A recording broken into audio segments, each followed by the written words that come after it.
Оразада мұсылмандар құрма мен ауызды ашуды сүннет деп санайды. Ендеше құрма туралы толыққанды мағлұматты оқи отырмыз. Құрма қайда өседі? Құрма пальмалар тұқымдасына жататын тропикалық жеміс. Тігінен 24 метр биіктікке дейін өсетін құрма пальмасы көбіне ыстық климатты аймақтарда өседі. Құрма өсіру шаруашылығымен көбіне Сауд Арабиясы, Ирак, Алжир, Мысыр, Судан сынды мемлекеттер айналысады. Аталық және аналық болып бөлінетін құрма ағашы ескі жапырақтарының түбімен бүртіктеліп өріліп өседі. Төбе жағындағы әдемі шашақты жапырақтарының ұзындығы 5 метрге дейін жетеді. Құрма отырғызғаннан кейін 4-5 жылдан соң барып жеміс бере бастайды. Салмағы 8 келіге дейін жететін бір шоғырына 1000-нан аса жеміс бітеді. Әр ағашынан 40-80 келі жеміс алуға болады. Шамамен 150 жылға дейін өмір сүреді. Құрма қандай ауруларға ем?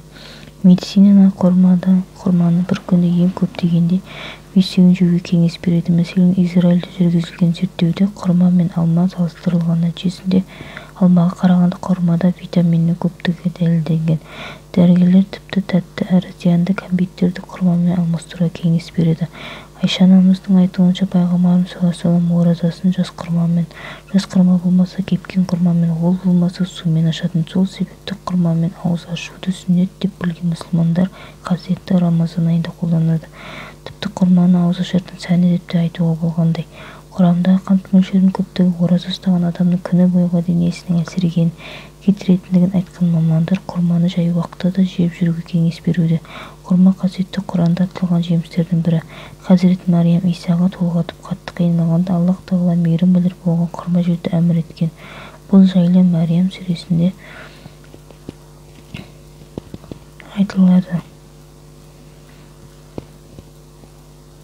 Яғни Мариям сүресінде сөйтіп тұрғанда толғақ қысып құрма ағашына барып сүйенуге итермеледі. Қап, бұрын өліп ұмытылып кеткенімде болар еді, деді күйзеліп. Сол сәт періште төменнен былай деп дауыстады: жабырқама, Раббың асты жағынан бір арық жасады.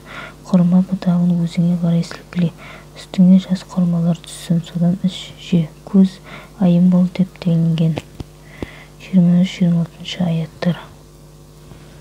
Сонымен құрма 21 түрлі жағдайда адам ағзасына ем. Бірінші, құрамында калий мөлшері өте көп. Ол жүректің қалыпты жұмыс істеуіне пайдалы. Бұл өз кезегінде жүрек аурулары мен талмасының алдын алады.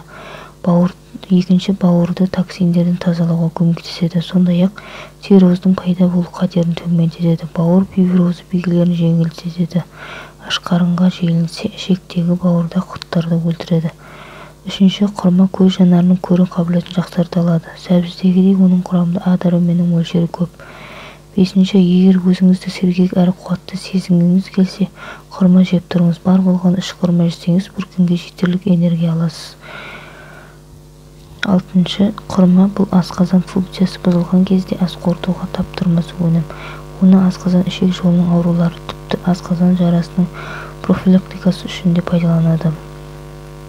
Жетіншіден, араб әйелдері көп ғасырлар бойы құрманы ерінің күш қуатын арттыру үшін қолданып келеді. Ол үшін жемісті ұнтақтап, ерлердің көпесіне қосады. Бұл өнімнің құрамында құмарлықты, жыныстық қабілетті арттыратын түрлі амин қышқылдары бар көрінеді. Сегізінші, шаш сынғыш болса, тері құрғаса, әжім ерте пайда болса, құрма жеу қажет. Оны косметикалық маскалар құрамына қосуға болады. Себебі құрамында йодтың мөлшері де өте көп.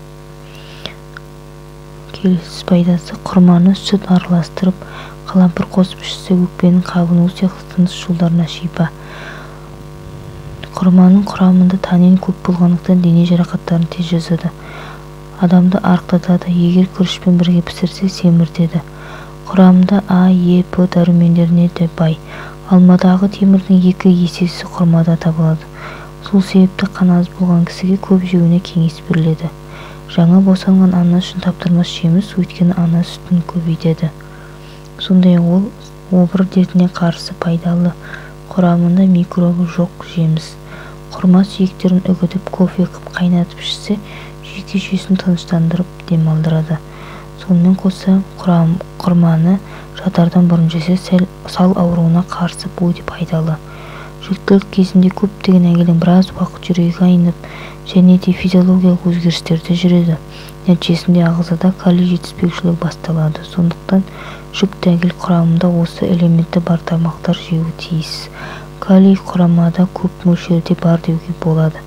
Ол болашақ ананың ағзасындағы судың тепе-теңдігін сақтауға көмектеседі. Калий ағзаға, миға қажетті оттегін алуға көмектеседі және де ойдың сергектігін қамтамасыз етеді. Мұнымен қоса ағзаға қажетті суды және де бүйректегі қалдықтар мен зәрдің шығуын реттейді. Ағзадағы жеткілікті калий жоғары қан қысымын болдырмай, дененің терісіне жақсы әсер береді. Келесі пайдасы құрмадағы тағы бір минерал темір. Ол қанның қызыл жасушаларында эритроциттер түзуші гемоглобиннің жұмысын реттейді, қанасыздықтың алдын алады және де баланың дұрыс жетілуіне көмек береді. Эритроциттер оттегі мен көмір қышқылды алмастыруда маңызды рөл атқарады. Құрма темірге бай, сондықтан да күніне 15 құрмадан артық жеген адам ағзаға қажетті темірді алған болады. Келесі пайдасы құрмада кездесетін кальций және фосфат қанқа мен тіреуіш әрі қозғағыш аппараттарының дұрыс қалыптасуын қамтамасыз етеді. Бұл жемісті үзбей жеу ағзаны сынғыш сүйек пен остеопороздан сақтайды. Келесі пайдасы құрманы әсіресе экологиясы нашар аудандарда тұратын адамдарға жеуге кеңес беріледі. Құранда құрма туралы не делінген? Тағы бір аятта құрманың өсуінде құдіреттің белгілерін көруге болатындығы баяндалған.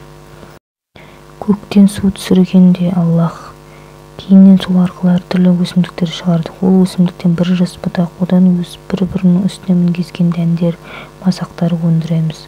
Құрма ағашынан жеміс толы салбырап тұрған бұтақтар, бұған қоса жүзім, зәйтүн, анар бақшаларын өсіреміз. Бұлардың кейбірі бір-біріне ұқсайды, кейбірі ұқсамайды. Алғаш жеміс салғанда және толық піскен кезінде әрқайсының жемісіне қараңдар. Күмәнсіз сенетін көпшілік үшін мұнда көптеген дәрістер бар. Анғам сүресі 99 аят. Мінекей Құран жағынан да, денсаулық жағынан да, медицина жағынан да құрма туралы тоқталып өттік. Каналым пайдалы болса тіркеліп қолдап жіберейік, достарыңызға жіберіңіздер. Алда келе жатқан Рамазан айы құтты болсын, оразаларыңыз қабыл болсын. Құрманың пайдасын біліп жүрейік.